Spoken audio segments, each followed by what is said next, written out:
Hi everyone, it's Philip Georgina from Russia.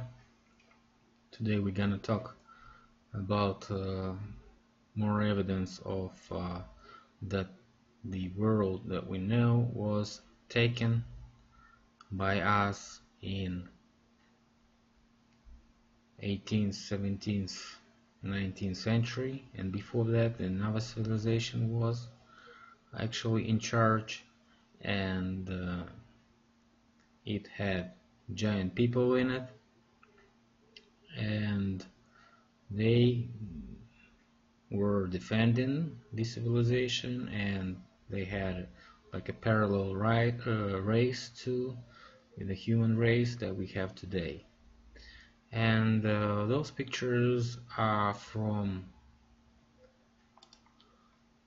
Ottoman Empire, and they are from the 18th and 19th century. So today we're going to cover the first part because I was thinking it would be easy to cover it all in one part, in one time, but as we can see, it's not that easy sometimes.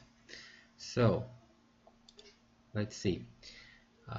So this is some pictures that were seen by artists and travelers in 18th, 19th century. In some places it looks pretty naive, but almost always it's very accurate. So this is the ramparts of Antioch by William Bartlett. It was made by 1836. What can we say here? Obviously, when you know for example, the Kremlin wall was destroyed for like a couple of times, and still it's standing very good and it's okay. You understand that those guys who live in that close to that Kremlin, they know how to repair, how to reconstruct the same. They know the same style, almost the same style, and how to do that. And this is what we see. This was the antique wall, and it's destroyed. And look at this, guys. They hanging around. They, you know, feeding their animals and stuff like that. Nobody cares of, doing a restoration. Of course, you may say it's Ottomans. They're Turkish. They don't care about the antique. Well, I'm kind of don't agree with you, because if they actually did care, they did the reparations, restorations and stuff like that, and probably they used the same defense line as the ancients did. But why didn't they do it? Because they can't. They couldn't do it, and they still. I don't know if this defense line actually exists anymore. Okay, the second picture is Parthenon in Athens by Edward Dudwell. It was made in 1821. As you can see, there's the consequences of mudflat here. They're pretty visible. Everything is covered with this layer of soil and mud, or sometimes maybe it's consists of clay and soil and stuff like that. So, and those huge blocks are definitely not those buildings over here, which are pretty much looking human, and these blocks are not made by and for humans. Look at the size of the doors and stuff like that. And as we can see, it was already like this when Turkish Ottomans lived there. Looks pretty much like we used to know it right now. But this is definitely the mudflat consequences. And look at this column. This column has a circle dot inside. So maybe it was used for reinforcement, and maybe it was not handmade. Or yeah, handmade. Maybe it was like a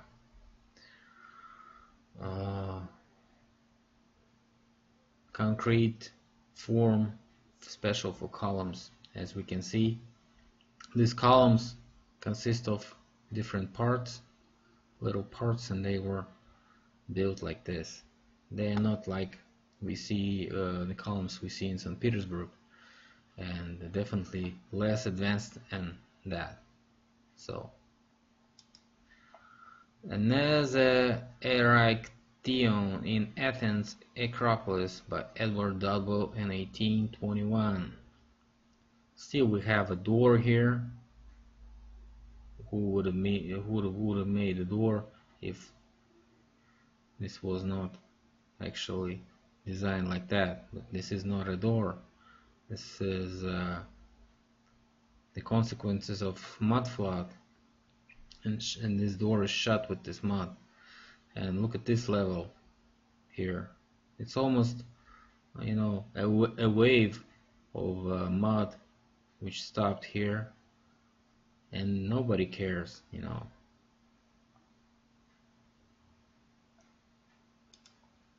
That's a modern time.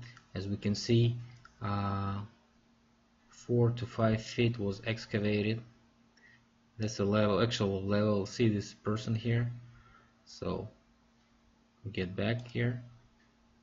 So no houses here anymore, and he's standing pretty close to here, and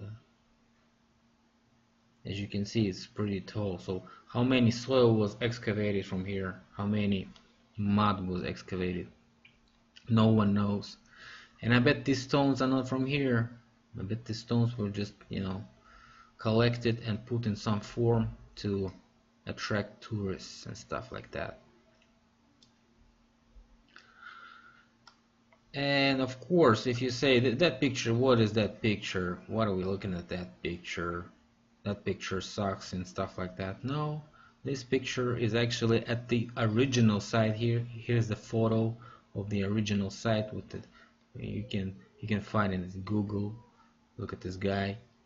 Pulls his name and find it in Google. He had this 360 photo, 360 degrees, and when I turned it around, I found this old picture here. So it's officially recognized as an official source of how it looked in the 19th century. Okay, because that picture was made in 1821, which is 19th century, of course. And this is Entrance to Athens by Edward Dodwell in 1821. As we can see, as I've told you, if you are not the builder, if you are not the constructor, if you are not the actual author of something, you cannot rebuild it this way, and you're gonna be lacking in quality and stuff like that. So look at this. This is completely ridiculous. Who made this restoration? We don't know. Look at this. This is working. This is official water supply of the Athens. Although the gates, the entrance to Athens looks very awful. This shows that Athens were not, in fact, a capital at that time, because it was a regional town, not the regional town of the Ottoman Empire. And although we see these writings here, this Emperor Caesar T. Olives, maybe something like that, so that shows that Athens actually belonged to the Roman Empire, not very far ago, because if that was, you know, something like 1,000 years or so, who would have left these letters here? It's too stupid.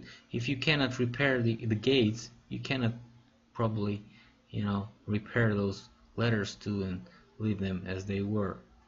So that shows that those gates were actually standing here not that long ago, and maybe the Roman Empire was not that distant in the past as we used to know, because some new chronology guys by Fomenko and stuff like that, they write that it was in the early medievals, as we know, in 13th, 14th, and 15th century. The Roman Empire actually was what we know of Holy Roman Empire, and it's mixed together and stuff like that. and is duplicated and multiplied in the history, dateline, timeline, you name it.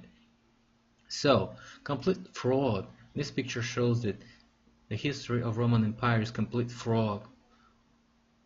Okay. So this is dancing dervishes in Greece. It's Greece. I'm laughing when I read this names: Greece, Parthenon, Athens. Everywhere we see Turks, we see Ottoman, and this is not the exception, because we see these dervishes. But look at those dervishes here. They don't have those fancy stuff here. I don't know how you call it, jutes or whatever, and you name it. And so they didn't have it, and it was not that long ago. And looks, there's more than dervishes. They have another type of costumes and stuff like that. So,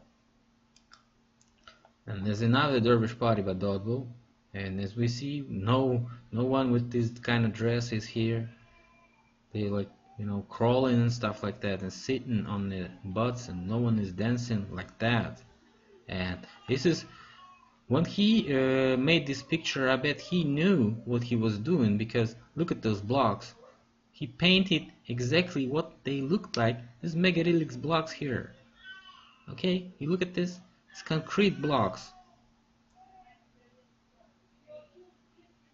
Just unimaginable. He did this kind of job for us to check it out. And look at, he wrote this dervish party, and he shows us, guys, if you see dervish in your time and look at them exactly, they supposed to be looking like this, not like you have in your time.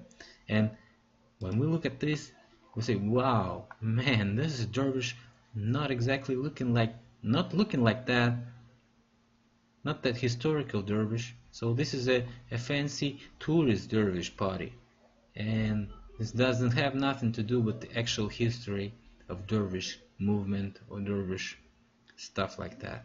So maybe I'm wrong, correct me if I'm wrong.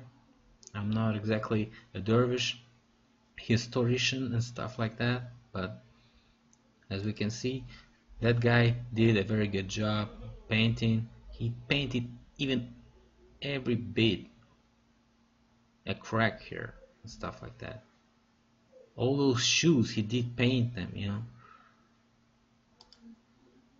So this is dinner at Delphi. Delphi is also a city in Greece, but look at those guys. They look like Turkish, and they dress like Turkish, but they look European, almost look like Ukrainian, because in Ukraine we have those people with such a kind of mustaches and stuff like that. So they look like Cossacks, pretty close to Cossacks. Cossacks is Russian troops that were used to protect the borders. But still they have a style, some Eastern style, some Turkish style, which is distinguishable. And look at those shoes, look at those positions that they sit. And those guys are not very poor. As you can see, this guy is bending on his knees in front of that guy, and this guy is like a boss here. This is a servant. This is a servant. Those guys are washing his hands before dinner. Those guys are already sitting and eating. Look at the size of the dishes. Looks like they didn't eat that much at that time. Not as much as we do, but those are rich guys. Just imagine what poor guys did eat. Almost nothing, or nothing at all. Okay, let's check some more pictures.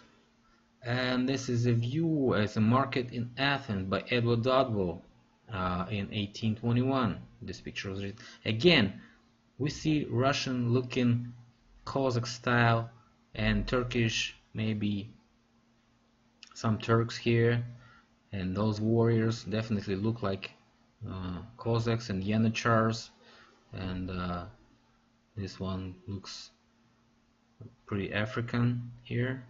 Maybe he was some Yanachar. Turks actually did take away the children from their enemies and grew them like warriors, so they actually went and killed all their relatives and stuff like that, so they were pretty smart.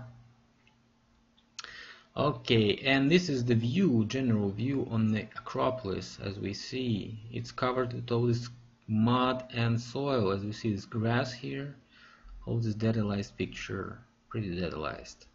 Resolution is pretty good.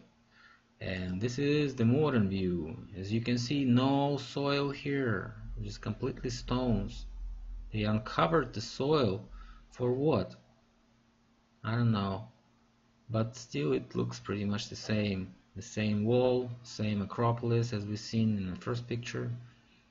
So nothing really did change, maybe a little bit of restoration and stuff like that, but because we see all this construction style equipment here and here. And that's okay for today. For maybe I'll make another part pretty soon, so see you later. Bye.